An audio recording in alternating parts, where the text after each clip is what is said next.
sa lagay, nagtayo ang Diyos ng iglesia at inibig naman ni Kristo, tinubos niya ng kanyang dugo para sa pastor ngayon, hindi na kailangan.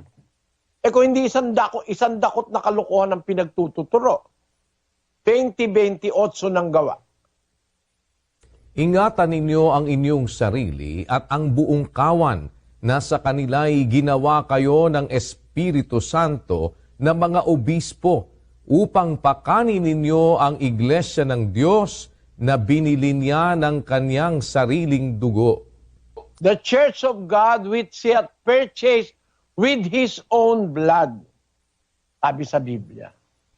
Ang iglesia ng Diyos, binili niya ng kanyang sariling dugo. Yun ba ngayon hindi na kailangan? Binili nga ng dugo ni Kristo Ano ba naman itong mga born again na to? Maghunos dili naman kayo na hindi raw kailangan na iglesia. Ang isa dyan, yung si Pat Robertson. Yun naman ang ginaya ng mga pastor ng born again dito sa Pilipinas. Tingnan mo sabi ni Pat Robertson.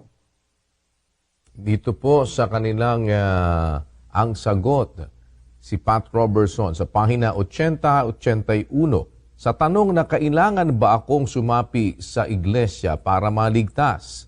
Ang kanilang sagot, para maligtas, kailangang tanggapin si Jesus bilang Panginoon at tagapagligtas. Walang ibang paraan. Ang pagpasok sa iglesia ay hindi makapagliligtas. Pagpasok sa iglesia, hindi makapagliligtas. Pag mali ang iglesia, mapapahama ka. Pero yung minahal ni Kristong iglesia, ay ibinigay niya ang kanyang buhay para doon. Sabi mo, walang kailangan, di na kailangan. Maling aral yan ni Pat Robertson ng 700 Club. Kilala niyo si Pat Robertson, yun yung nagsasalita sa telebisyon sa 700 Club. Ayan, no? Hindi raw kailangan ng iglesia. Paano ngayon yan? Nagtayo ang Diyos ng iglesia. Hindi mo na kailangan. Tinayo ng Diyos, ba't hindi mo na kailangan? Bakit? Kasi ayaw mo ng iglesia. Ayaw mo rin ng relihiyon. Ang gusto lang, tanggapin lang si Kristo. Paano ba pagtanggap kay Kristo? Basahin natin ang isang talata ng Juan 12:48.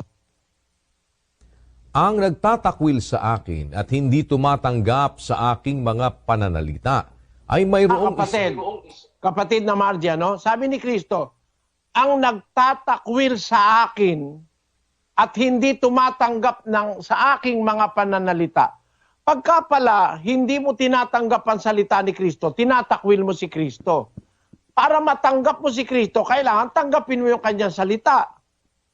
Siya nagsabi na may iglesia no?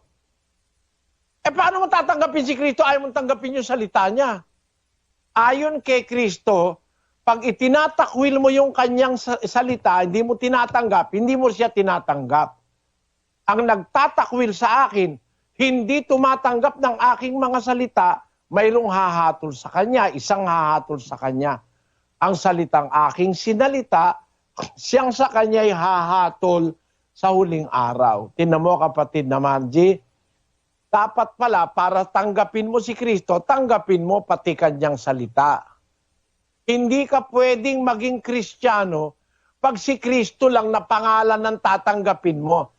Dapat tatanggapin mo pati kanyang salita, yung aral niya.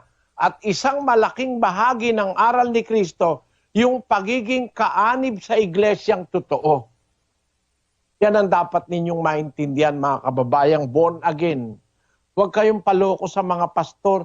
Sasabihin, hindi na kailangan ng relihiyon. Ang kailangan relasyon. Paano ka magkakarelasyon kung hindi ka magiging bahagi noong sinasabi sa Biblia na iglesia na kinaroroonan ng mga taong lingkod ng Diyos? Ando ng mga apostol, ando ng mga propeta, ando ng mga guro, ando ng mga ministro, ando ng mga diakono, ando ng mga obispo sa iglesyang totoo sa Biblia. Ang Diyos lahat ang naglagay nun. Paano ka magkakarelasyon kung di ka sasama sa mga apostol, sa mga propeta? Pakinggan mo sa unang Juan 1:3. Yaong aming nakita at narinig ay siya rin naming ibinabalita sa inyo, upang kayo naman ay magkaroon ng pakikisama sa amin.